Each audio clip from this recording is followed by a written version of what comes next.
నేను ఇంకొక మాట చెప్పి ముగిస్తా. అది కూడా ఈ జిల్లాకు సంబంధించినటువంటి అంశం.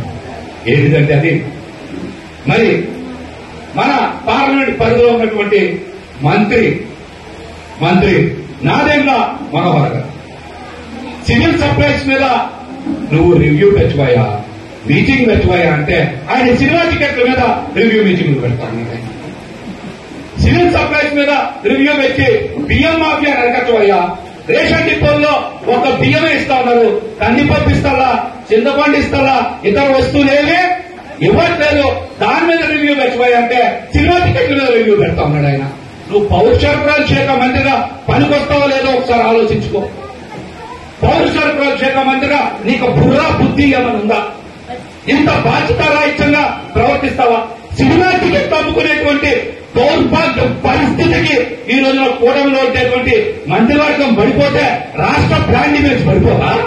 అప్పుడు చంద్రబాబు నాయుడు గారు మాట్లాడరా, లోకేష్ గారు మాట్లాడరా?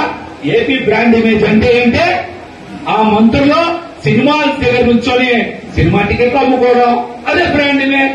ఇంకొన్ని రోజులు పోతే పవన్ కళ్యాణ్ గారు చెప్పారని పార్కింగ్ లో సైకిల్కి వాళ్ళకి టోకెన్లు కూడా ఇచ్చేలా ఉన్నారు ఆ జనసేన పార్టీలో ఎమ్మెల్యేలు. అదే పాలనంటే చెప్పండి, అదే పాలనంటే ఏం? నారాయణ మనోహర్ గారు లాంటి సీనియర్ నాయకుడు, బాగా చదువుకున్నటువంటి వ్యక్తి, పౌర సరఫరాల శాఖ మంత్రి, మీరు సివిల్ సప్లైస్ మీద కదా రివ్యూ చేయాల్సింది, సినిమా టికెట్ల మీద రివ్యూ చేశామంటే మీరు ఎంత బాధ్యత రాయించాం?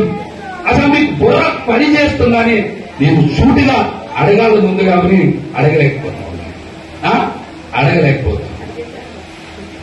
ఏంటి అసలు ఇదే అందుకని ఒక్క మాట చెప్తాను. ఈ రోజున